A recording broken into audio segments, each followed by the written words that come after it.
All right. So this is our last session on mapping apologetics Yes. by Brian K. Morley. So congratulations to us for having finished the book Yep. and wrapping up this video series. So um, the last chapter was a conclusion called "Putting It All Together." hmm Subtitles: Faith and or sections: Faith and Evidence, Induction, Fact and Theory.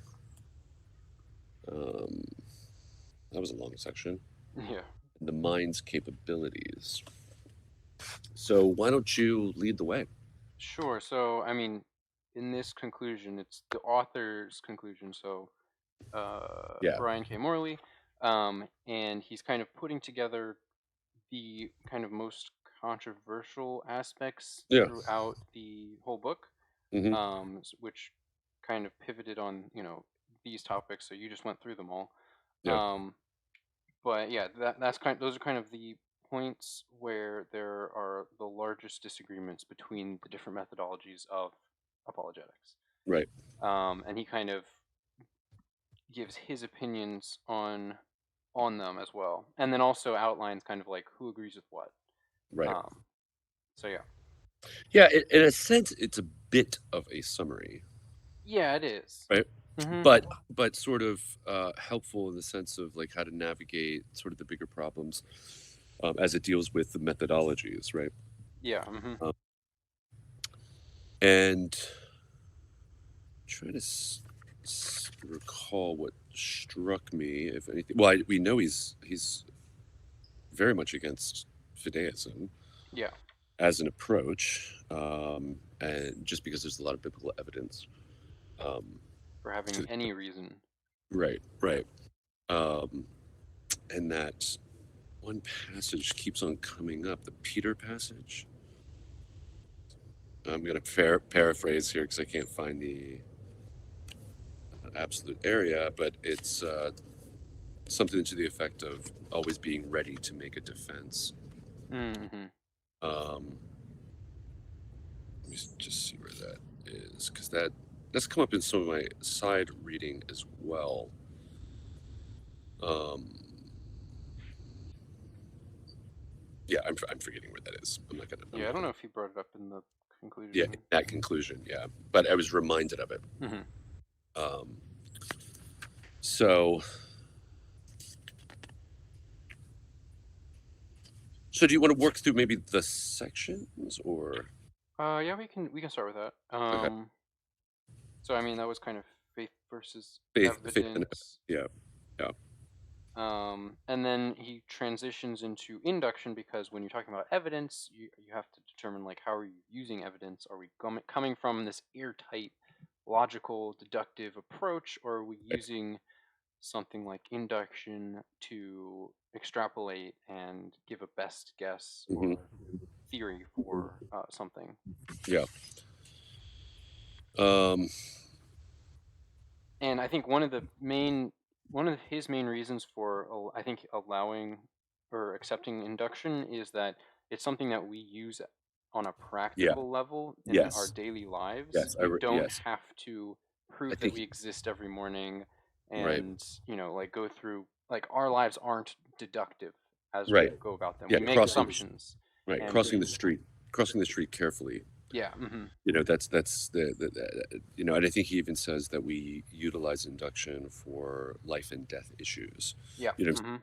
so in other words, I almost feel like the with induction, the you have the criticisms on one hand, so like these extreme, I don't know, like David Hume. Well, we never got to this, but David Hume is critical of induction, which is interesting because he's a radical empiricist. So Mhm. you think empiricism, induction would go hand in hand, and they normally do. But um, he basically argues that so induction ultimately works from the particular and then makes a universal, Mhm. and also works from the past to quote unquote predict the future or induce the future. Sure. But what's interesting is with his particular principles, he argues that you can't. He's extreme. His basic principle is um, uh, sort of like this is a cheap way of putting it, but sort of like, you only know what you sense. That's a better way of putting it. I was going to say what you see is what you get. So you only know what you sense. Hmm. And so when you're studying the particulars, let's say, there's no study that can do a universal, right, study. It's impossible for sake of time and Yeah. logistics. Then you're only dealing with a particular population, and then you induce from that to the whole. But he says you never sense that. You only sense what you sensed in the particular. So if Right. you're getting really extreme with your empiricism, you can only say this is true of this population, and you can't go beyond to the generalization or Right. because the universal is not something you sense. Like if you were to make a cure to cancer and you test it on millions of people, you can't be sure that it accounts for all like other effects that are on a person that you didn't test for. Sure. Or literally, or here's a simple one. Even saying all fires are hot, you can say this fire was hot, this fire was hot, this fire, Mm, but you can't go to the universal and say all fires hot because you haven't sensed that. yeah. So it's not even just sort of missing, like your cancer example. It's not just missing sort of like pieces, Hmm. uh, uh, but it's by principle. You only studied the particular. You only know about the particular, Hmm. or you only studied actions that were now in the past. So you can say the past operated this way, but what gives you the right to jump and say that the future is going to pass this way? Right. So you could state that all fires you've experienced Yeah, are you hot. can. Yep. Hmm. But you cannot say that all fires now and with forever are hot. with that extreme, Right. Yeah. and then so that's actually a criticism of induction within empiricism, which is really interesting, right? Hmm. And then you have all of the other issues of induction. um, I mean, it's Especially sort with of Bayes' actually theorem. his issues are sort of like the black swan issue, right? All swans are white because those are Yeah. all ones I've seen are white, and then boom, we see the black swan Hmm. in Australia, I think it was, and then that calls induction into question. So those criticisms have also been made by other people, but it's sort of funny because I feel like at the level of high theory, those hold. At the level of daily life, they just don't. No, not. I mean, it depends on what you're inducing, I guess. Well, I'm saying sort of daily life, like that I'm able to get into the car, that the car's going to start, that the car's going to operate, that as long as I get it maintained Mm-hmm. over and over, I have an expectation that the car's going to move and accelerate. Um, uh, yeah, so I'm not talking about scientific experiments Mm-hmm. that use induction, but sort of like a practical daily induction. I feel we just don't use that type of criticism. Right. Mm-hmm. Um, so um, or whatever that I don't know. I'm trying to think like um, you have roommates in your house and you've had past experiences repeatedly of generally what the rapport is going to be like.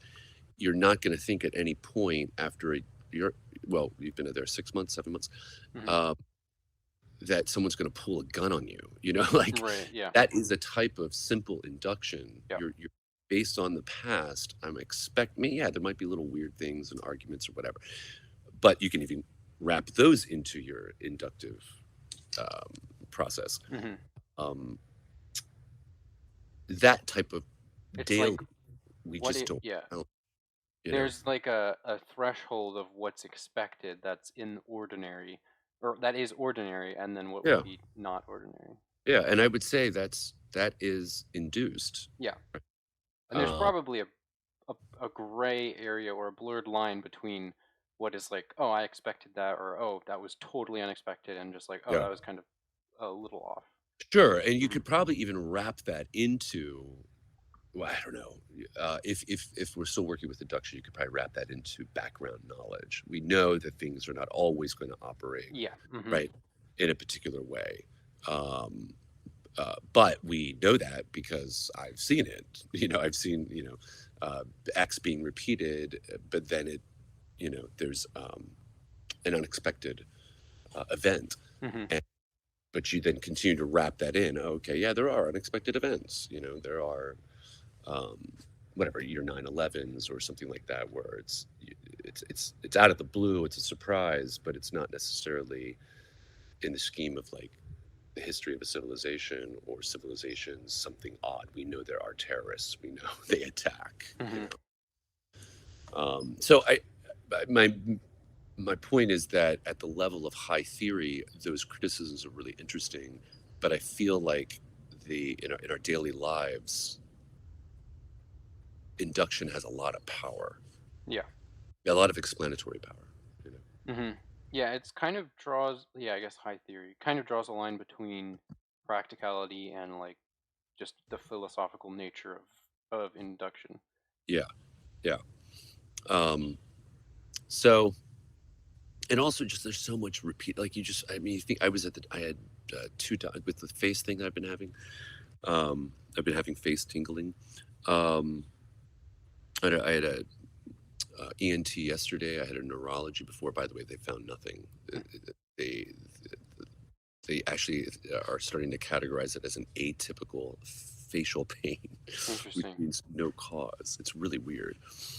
Anyway, but even just walking in, like everything there is inductive, right? I mean, like, and that's what makes this thing that I'm experiencing weird, Hmm. right? Because it's like, well, this doesn't connect with this that we've seen in X number of other patients. This doesn't connect with this. We've eliminated X, Y, and Z. You know, Yeah. all of that. You have the medical institution itself is based on that, and I feel like that the with the preponderance of evidence, you have a lot of examples that show the force of induction. You Hmm. um, but there is, yeah, there's you've got your criticisms, but Yeah. how well do they hold up against all of that, sort of the ubiquity of induction that we experience? You know, Hmm. I like the abduction. True. I don't use that a lot, but or that the term, but if we accept induction, then it is a short leap. This is 355, to accept the use of inference to the best explanation, sometimes called abduction. Unlike deduction, induction and abduction do not offer airtight proof. We know Hmm. that. So I Yeah. also think too with the we go back to like our finitude. I'm not surprised that we have induction and that it's not 100% Oh yeah. airtight, right? Yep. You know, We are creatures that categorize and extrapolate. yeah, yeah. And, um, and I think that needs to be taken into consideration. So therefore, I think deduction is going to be very limited in scope. You know, Hmm. like we obviously we get it with mathematics, we can get it with cute little, or complex deductive arguments in the area of propositional logic using symbols and the like.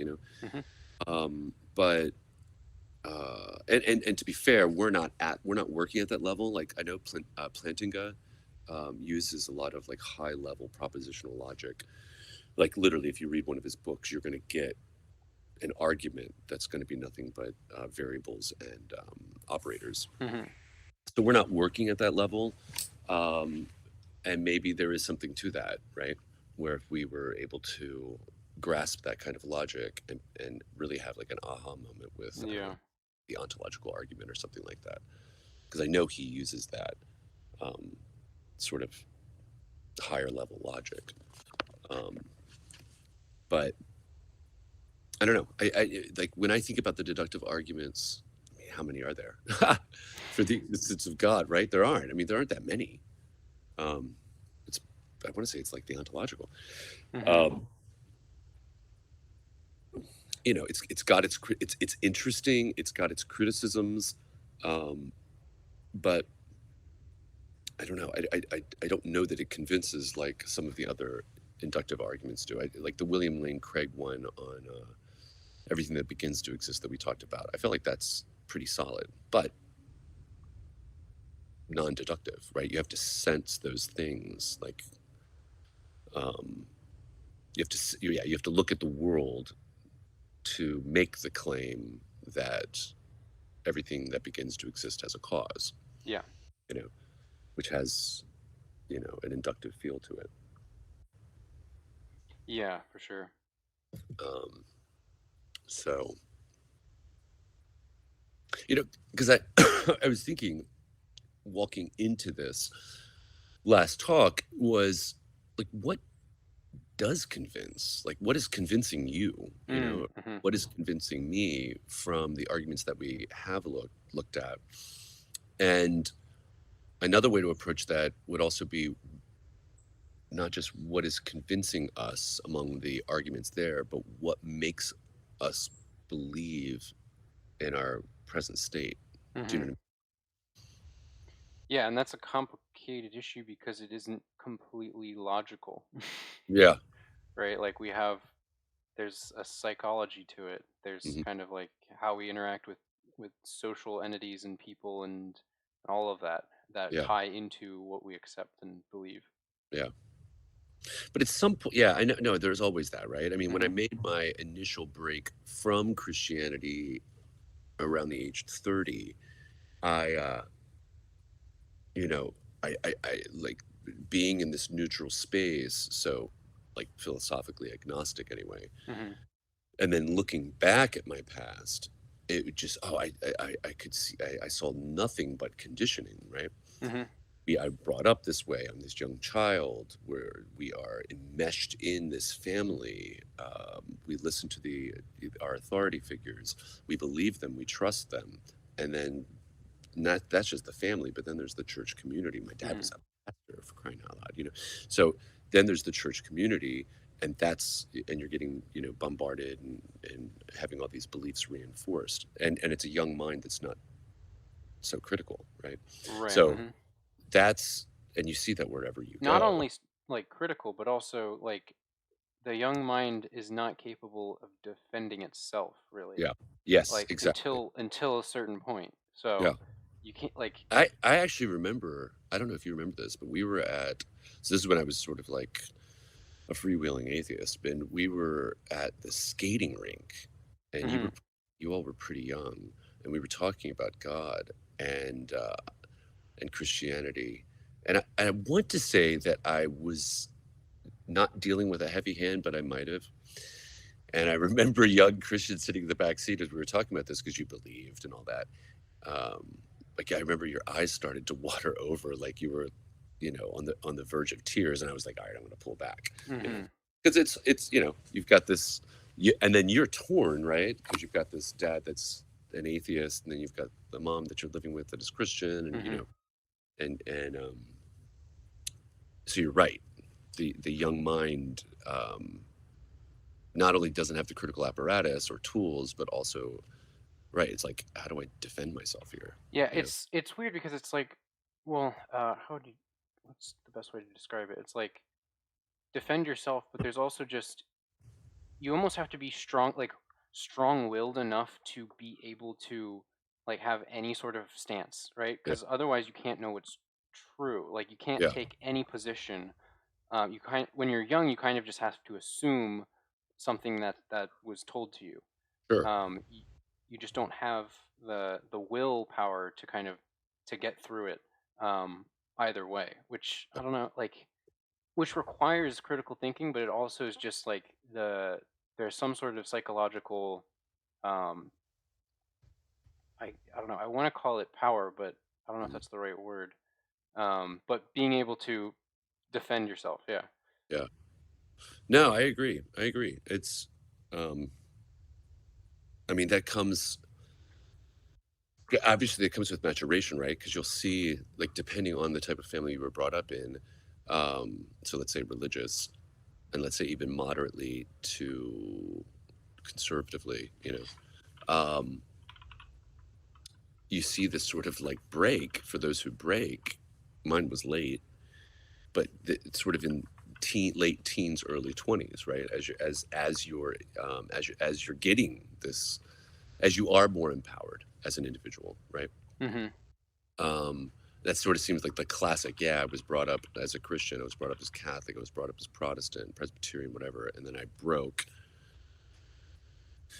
when I was 18 or in my early 20s, as college can affect that. But also, I would say that individual's maturation, where they're sort of like the world is um, a lot bigger than um, sort of your family upbringing and local community, you know. Hmm. Um, so, Yeah, I don't know. I'm getting reminded. There's this book called The Four Agreements. It's mhm. a Toltec wisdom book, which is I interesting. feel like you've referenced it before, not in these sessions, but you've No, told me. yeah, I have. It was really impactful. It's a really interesting Mhm. book.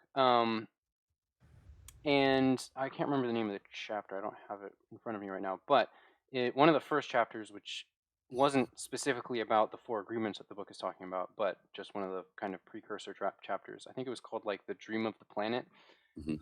where it talks about kind of every individual has a concept of the world around them, and they're whoops, my camera just disappeared. I know. And they are that is essentially their dream, and even Mm. though we perceive it to be something that's real, right? Right. Um, but in reality, it's like it's just what we accept um, to be real, and we can come up Sure. with our own conclusions for why things are the way that they are, and that ends up wrapping itself into our dream.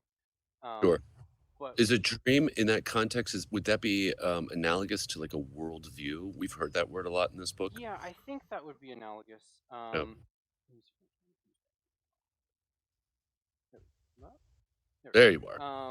Yeah, I think it would be analogous to that. It's just a different frame of reference and kind of making it more of like a personal thing, because worldview Sure. can kind of be a more of a shared. Well, I guess Yeah. Yeah. that was another thing. It's like there is the dream of the planet, is what he called it, and that's Okay. kind of like the things that everybody on the earth accepts together.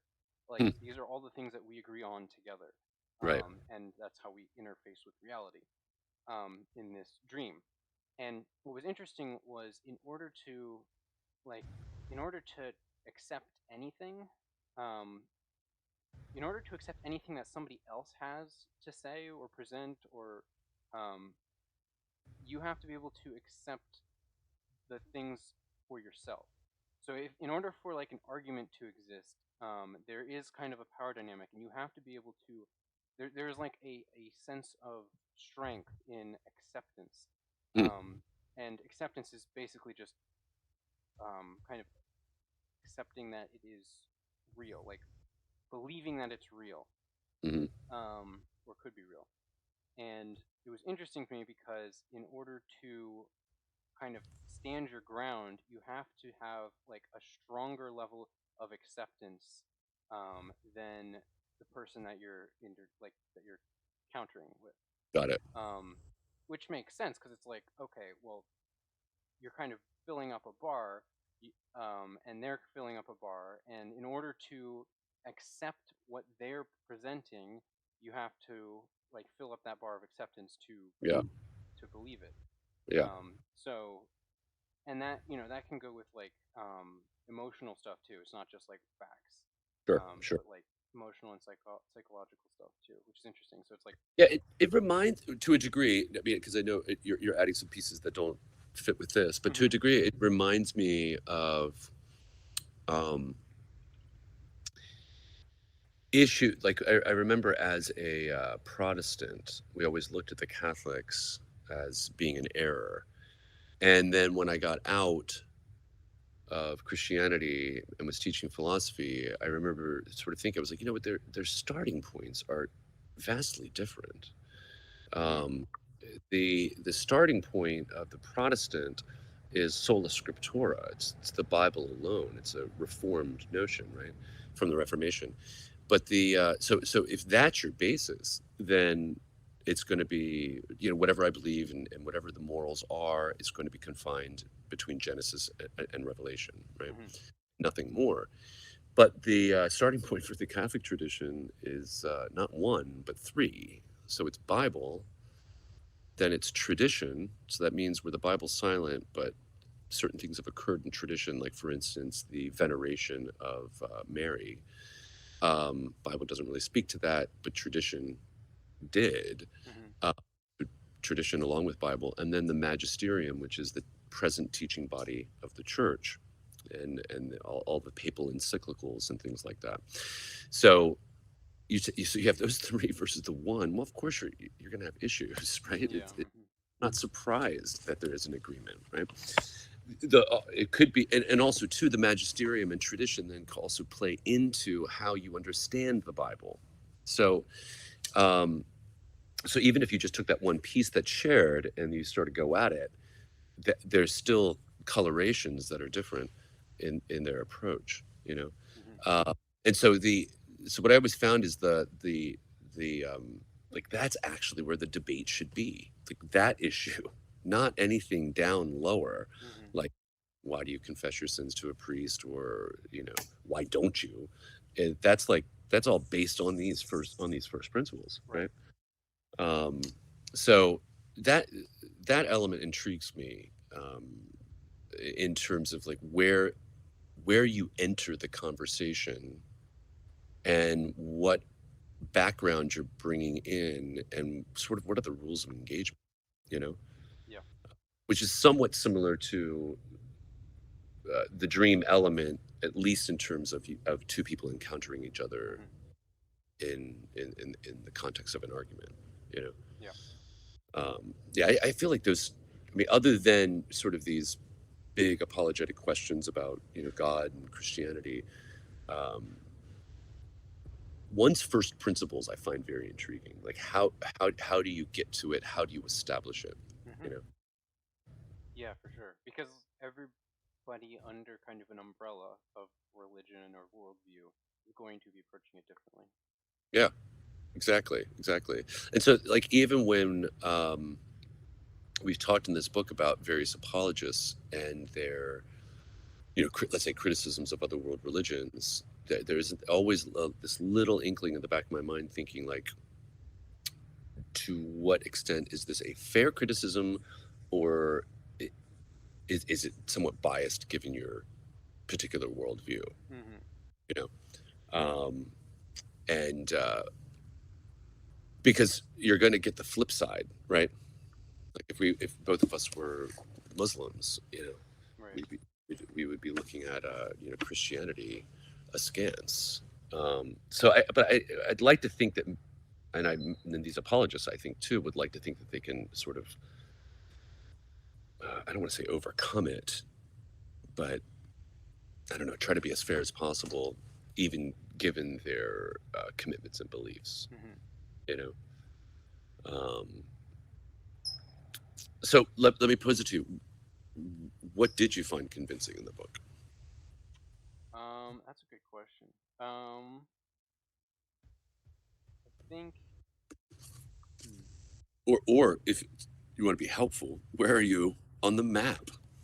That's a good question. That's an easier question to answer, probably. All right, let's do that one. Let me open up the map.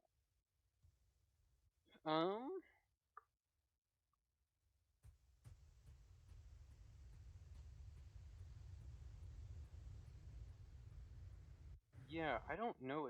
I don't know if I could pinpoint a specific um spot, but I Well, let me do this. What definitely aren't you? Where are you not on the map? I'm not on the left side of the map. I think Okay. I Okay. c- I mean I think I could agree with pragmatism Hmm.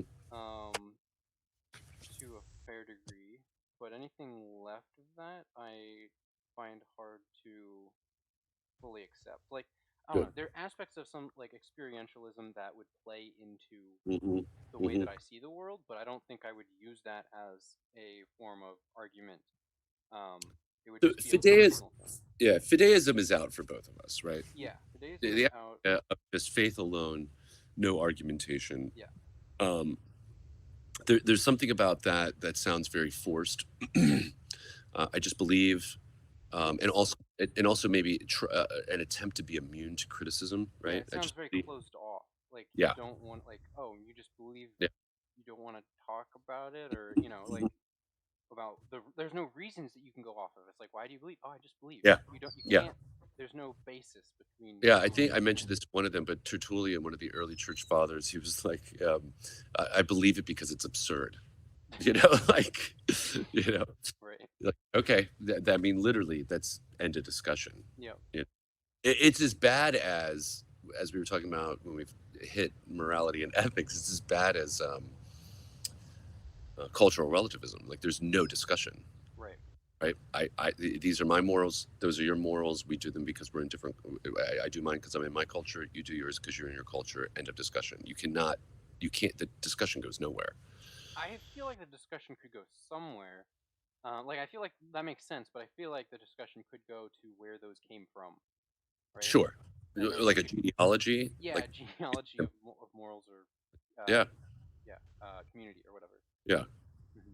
Yeah, but that would be more like I don't know, almost like sociological or historical as opposed to argumentative. That's As to fair, but then you my could find common ground. Like we have true, these same that's morals because of this, right? yeah. And then you could argue about like But why did they you couldn't break argue. off at this certain point? If you can find a common point Yeah, of but it seems moral like or you could. community, It seems like you couldn't argue that yours are rationally preferred. That discussion can't go maybe, any. yeah, maybe Yeah, not. because the ground of it is culture. Hmm. I have these morals and ethics because I'm from this culture. You have those morals and ethics because you're from that culture. So the ground is the culture, and I mean, I'm sorry, if a third party came in, that wasn't a cultural relativist, then they could stir things up. You Oh, know. I see. If two, yeah, yeah, yeah. Well, no, I think if you have one person as a cultural relativist and somebody who's not, you Mhm. can talk about, or yeah, you can find out. Okay, the person who's not a cultural relativist would have to assume the point of cultural relativism to start the discussion. I think they Sure. would they would follow back the cultures to some point where they might be common, and then they would ask the questions, why did they differ here, right? And then if you can form opinions on why they differed, and maybe there's some sort of value judgment about whether or not one was better or worse, right? Then I don't know. Maybe that's not Yeah. cultural relativism. Yeah, I think you're getting at, yeah, now you're getting into more sort of like trying to find a rational ground for it, and that's the point. Yes. If culture is the ground, it's not a. I guess it's It really more about trying to see if their beliefs are actually fully culturally bound, or if they have some sort of value well, there you go. outside of that. So that, but that would be so you really be then the discussion is a little bit more meta on whether or not they Yes. really are cultural Yes, relativists. that's fair. Right. So fideism is Yeah. out. I will say the thing I am interested in presuppositionalism. I'm not interested in the circularity of it, Hmm. and also the lack of clarity about the so-called transcendental argument. Yeah. But I will say that let me get one of let's see the and I don't fully believe this, but the first point: starting points are necessary presuppositions, unprovable by independent evidence. And I guess what I want to say there is that um, I do like when no one comes into an argument as a blank slate, just no one, right? Hmm. I remember someone saying that that they were raised as a Christian, but then they became an atheist, and they were like, "Let's be honest, I'm a Christian atheist because I can't get the Christianity out of my head," right? Like they were philosophically an atheist, but still, that was just so ingrained, right? Hmm. It, the Christian upbringing, um, and it's sort of like that, like as soon as we start opening our eyes and ears to the world as infants and children, like I mean, our minds are just and brains, for that matter, are constantly being built up with a particular worldview, right? Hmm. And so, um, it I think the thing I want to take from presuppositionalism is it does seem like we come to the table with certain assumptions, or if you will, presuppositions. Yeah. You know, um, but also too, I feel the criticisms though are that the argument seems very unclear.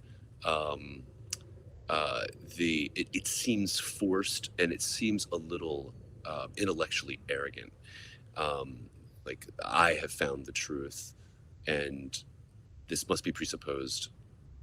Ergo, you know, whatever. You won't know the truth. You won't be saved. I don't like the fact that it cuts down any type of common ground between believer Yeah. and unbeliever. But I did think that the piece about autonomy was really interesting. You have this supreme sovereign God, and you're putting him under the mic or it under the microscope, Mm. right? And um, you then are becoming judge of the very foundation of the universe. I thought Right. that was interesting. I don't know what to do with it, Mm-hmm. but I thought that was an interesting piece, right? That um, uh, what role do I, as a finite creature, have to judge whether or not an infinite creator exists? Yeah. I think there's something to that. No, I agree. I think that's interesting, and I Yeah. also agree from the other point that you're making, that presuppositionalism kind of points out that there is a lens that you're looking through, right? Like Right. those are the Yes. things that you're presupposing, and or assuming, and I think that's important to know that that exists Hmm. because not everybody realizes that they're looking through that lens, Yeah. and I think that it can kind of allow you to realize that you're looking through that lens and kind of look at it from another perspective. Yeah. But it's also interesting because sometimes the flow of those arguments like only work when you look through a starting point Yeah. lens, Yeah. um, which is just an interesting thing from a logical point of view because it's like, okay, you can pick some presuppositions and like, what do you get from that? Sure. Um, No, that's true. That's absolutely true. right? Right. Like you wouldn't get that otherwise. Yeah. So it's just like then the question becomes, how do you get your presuppositions correct? But that is an Right. interesting thing to think about. No, in terms of like an intellectual exercise, and when we finally get to our tour through the world religions, that'll be interesting. Like, Hmm. what are the principles of this particular religion? And now let's look through these lenses to see how it plays out, Yeah, right? yeah, Almost like the Protestant versus Catholic starting points, right. right? By default, they're going to look different because the presuppositions or whatever are different. Hmm. The Reformed theology I thought was really interesting. It's on the sensus divinitatus, Hmm. this sort of awareness, this immediate awareness of God. I think I sort of took it as a just a really interesting approach. But like I enjoy the aesthetic of it. Let's put it that way, Sure, yeah, uh, I agree. or the lived experience of it, right? In Hmm. terms of moved by sort of the wonder of the universe and connecting that possibly, to a God, and uh, and doing it immediately, like that whole idea of immediacy. Again, I say aesthetic because it just sounds interesting. To what degree it's rational, I'm not sure. Hmm. Um, so that one, yeah, and it almost seems like if we were to follow this out by looking at some of the thinkers, he might be an interesting one to look at in terms of how the argument is more fully developed Yeah, for sure. in terms of the immediacy of the awareness of God. Well, when we talked about it too, we did talk about sort of other immediate awarenesses, or like I forget what the other term was.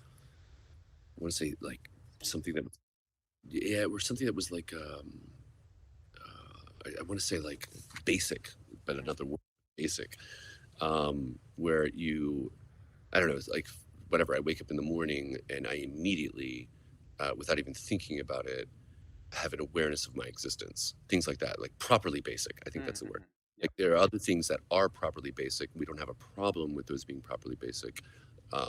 Is it possible that the awareness of God is also properly basic? Hmm. Right? No one's going to challenge me well, not many are going to challenge me rationally on the basis of me waking up and having a properly basic belief in my existence, Hmm. and immediately so, right? So what other I like that. It'd be interesting to sort of tease that out, you Yeah. Yeah, I know. think um I don't know. I think reformed epistemology is probably where I would draw the line as to the approaches that I can understand other people having and Hmm. like appreciate them. Like Judaism and presuppositionalism are kind of more absurd and off the table for me. Yeah, But yeah, starting at reformed epistemology, that's kind of where I can understand individuals coming from those approaches much yeah, more clearly. yeah. Totally. Did we really get into experientialism? No, there wasn't a chapter on it, and What? he doesn't list any adherents, and I think he might have referenced it Yeah. briefly. Um, but yeah, experience alone, experience That would specific. be some type of religious experience. Is that I'm what assuming so. we're Yeah. going for? Like, okay.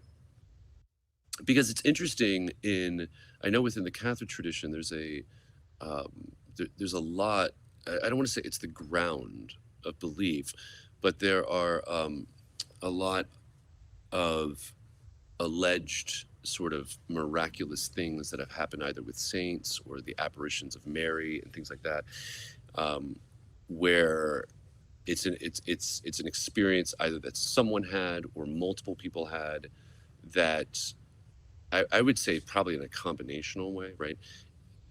Hmm. Further reinforces one's belief, you know, um, and obviously with a critical eye, those can be critiqued, you know. Hmm. Um, Now, you were saying that you were a little bit warm to pragmatism, or no? I understand it. Oh, got it. Yeah, Got it. like I don't know. I guess I could. So I think yeah. So I think if I were to draw kind of a scale, um, the reformed epistemology is kind of where I can understand other people coming from that point of view, and then pragmatism is probably the edge of my personal view. Like Got that's as far left as I will personally go, it. probably, um, in approaches to things that I believe. Hmm. And I don't think that I would take any one of these approaches for any one topic like religion or other parts of worldview. But I think that that would probably be one of the edges of how I It, approach things. it's interesting with pragmatism. I think you actually like when I think about pragmatism and religion, I tend to think about like how what works plays out in the life of an individual in a religious community. Like in other words, it's not just that all these individuals are coming together, to recite the creed or hear a sermon, Hmm. right? There is a sort of an emotional connection, the regularity of meeting together, a sense of community, and also, yeah, feeling connected.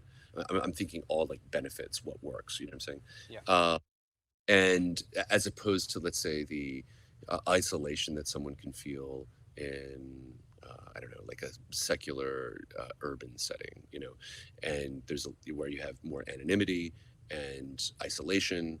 The flip side is that a religious community actually fills certain needs that you're not getting outside of that type of community. Now, of course, you could play the pragmatist thing with joining a bowling league, so but there is something about and I'm sure you've experienced this in the university group that you were in, and possibly church, Hmm. where we, as social beings, we need to have that connection to others, and we get that through this community.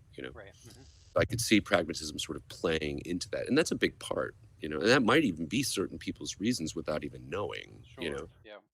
I believe this stuff, but I also um, I feel connected, and so feeling connected, it, I'm able to flourish. Hmm. Veridicalism, we didn't cover that, did we? No. Not. Yeah. No, I don't think at all. Um, difference plus corroboration. The 8 kinds of seeing. Wow. Interesting. We'd have to look into that We'd specifically. have to, yeah. Combinationalism, I'd say I'm a little bit more on the right here, of the Yep. map. Combinationalism, classical apologetics, even evidentialism, I was really keen on. Hmm. Um, I think part of it has to do with the fact that where presuppositionalism doesn't even really look at the world, Hmm. right? All three of these do. They're as approaches, they seem to be more connected to reality in the sense they're looking at facts. Um, they're using, and also not only that, you've got the common ground that you do not have in presuppositionalism, Yep. and by default do not have in fideism. Um, so I don't know. A little bit warm to those, and even with to go back to the original discussion or initial discussion on induction, which all of these use, Hmm. right? I feel like um, if there's a lot of there's no certainty for induction, but there's a lot of um, arguments in favor of the use of that methodology. Um, well, that connects nicely with the three that I could connect with, Hmm. you know, even with the sense of, and maybe that's the problem, right? To go back to an earlier thing, like which arguments were we most like convinced by?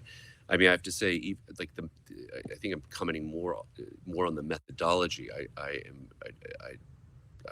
like the methodologies therein. Hmm. I don't think that any one of the arguments is like a knockdown Yep. argument, I would you agree. know. Hmm. Um, Yeah, I think. did you? Yeah, What? go on. Oh, I think same for me. Those three are probably where the the focus or the heat map. Like if I were to draw a heat map over this whole chart, that would be Yes. where the center would be for Yeah. my beliefs. Now, I don't know exactly how I would approach rationalism, which is on the far right of the graph. Like I think that I think the positives of rationalism, like anything that it can determine to be true, Hmm. I would agree with. I Yeah. think that it has gaps in the areas that induction and interpretation can provide. Hmm. So I think that that would be where it's just hard to get to everything with a rational point Yeah. of view. Yeah. So it's not the most practical Yeah. in everyday life. Therefore, I think that the center, the core of the way I approach things would be with the three that you mentioned, probably. Yeah. No, I agree. I totally agree. Did you have time to read that article? No, I did not Well, you actually. should read it at some point. If you don't mind me just bringing it up, and Sure. then because it's an alternative that wasn't mentioned, and it's interesting in the article. So this is a First Things article uh, that I came across on the Rebirth of Apologetics, 2004. I think is when the article was written, and he actually references classical apologetics and evidentialism in the course of the article, Okay. but toward the middle, he's talking from a Catholic perspective, but that notwithstanding, the point still is interesting to consider that the so we know the criticisms. You and I know the criticisms of evidentialism and classical apologetics. So that being said, um, and that's where he sort of approaches it. That another way of approaching um, apologetics is interpersonally, Mhm. more through the work of testimony than necessarily argumentation. Mhm. And he argues, as other apologists do, that you can find a precedent actually in the Bible where the prophets as individuals are making prophecies to other individuals, that the disciples of Jesus are these initial witnesses to the mystery of Jesus and then promulgated it, um, and that the role of witness is possibly well, let's say, is a strong apologetic in terms of convincing, etc. Hmm. You have to read the article because Yeah. it talks about a philosophical view called personalism, and Interesting. then moves from personalism to interpersonal apologetics. And when I was thinking about it, like, I remember even teaching sort of a unit on philosophy of religion and Hmm. covering these arguments. I always felt like they just didn't convince. There was just something about them that was either like, I don't know, like, is this really why people become religious? Hmm. Like they look at the cosmological argument and then they're boom. And maybe it's true for some, um, but it seems that there, you know, it seems that there is. Let's put it this way: if God is a person and this person wants to interact with other persons, creatures, Hmm. wants to have this relationship, that does seem to maybe it ought to play into an apologetic methodology, Right. right? And I think I shared this with you not on these videos, but early on Hmm. last summer. I think I sort of gave you sort of a tour de force, or of my religious story. And when I was coming back, so after this period of Christianity that led to agnosticism and then atheism, and then toying around with other world religions, then I started to feel this draw toward Catholicism. And I was teaching up at University of San Francisco, and it was right around the time that the popes changed. So 2013, yes, spring of, and I got in touch with one of the Jesuit, um, I guess, brothers or priests there. Hmm. Really smart guy, and I was like, "Hey, do you want to? I have some questions. Do you want to meet? We can talk." And he was more than open to it, so we met like once a week. And it was interesting because he said that he's like, a lot of these arguments for the existence of God actually treat God as an object, as a thing. Right. But if God is a person, then uh, it seems more apt to approach him as a person as opposed to a scientific object that you're trying to analyze or prove. And I was like, oh, that's actually a really good point. Like that's solid, because we're not just talking about a impersonal force, as it were. And so he actually encouraged me to start praying, you know. And I was like, well, this is just weird because I don't know where I am. Hmm. And he was like, well, if it is a person, just why don't you start praying? And I did. Hmm. And then slowly we had more conversations, and then he left for England or something, and then I converted to Catholicism. But so it's when I think about like the reasons, it's not a knockdown, solid argument Yeah. that has sort of pushed me toward the divine. It's it's possibly interpersonal, you Mm. know, True. and um, and it's hard to convey. Maybe it's like for the skeptic or the rationalist, or someone that's you know yeah, the skeptic. But I don't know, it warrants looking into as another type of apologetic, Yeah, I where, think something. what has this done to your life? How has Hmm. this radically changed you? Yep. Does that change, which is again personal, does that change speak to a truth that is invisible? Right.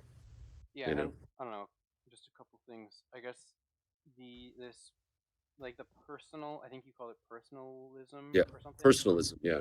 Sounds very much like experientialism because it's like their personal Yeah, reason, like approach and experience.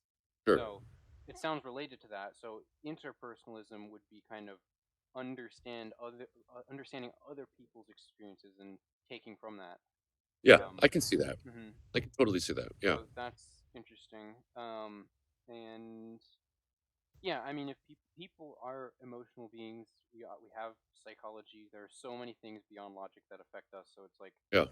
it makes sense that that would be a core to creating who we are as Yeah. individuals, and that clearly affects the way we make decisions and what we believe in our worldview. Yeah. So it makes sense. It's just, it's like people are approaching this from a very scientific point of view, so they're not always able to see that those are important.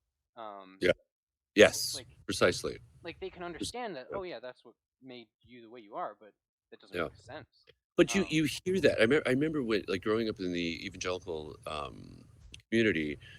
Man, were they? And you might remember this, but they were like huge on one's testimony hmm and sharing one's testimony, and it was always a before and after. Like if you had to break down the structure, yeah, I was doing drugs, I was drinking too much, I was beating my wife. Then I found Jesus, and I was changed. Some yep, version of that, yep, even if it's not that gruesome, yep, or extreme, And so, like, that's strong in that individual's life, that can be strong for a hearer of that story. Yes, does it betray, like, you know um, you know or not betray, but does it fail at a full, logical and scientific analysis? Maybe.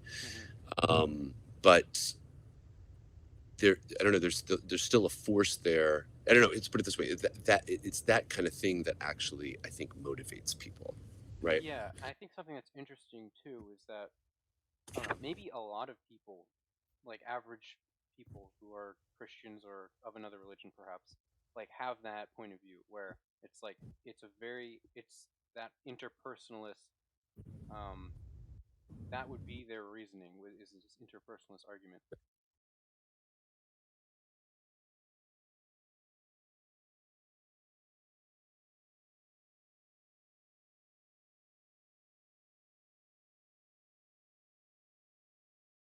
Oh, my mic is not working. Why? What did I just do?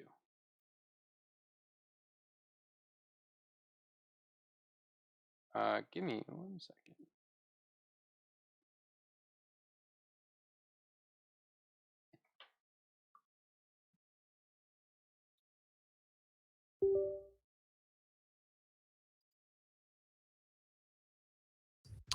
Okay, is my And mic he's back. working now? Okay, my camera's He's not, back. but okay.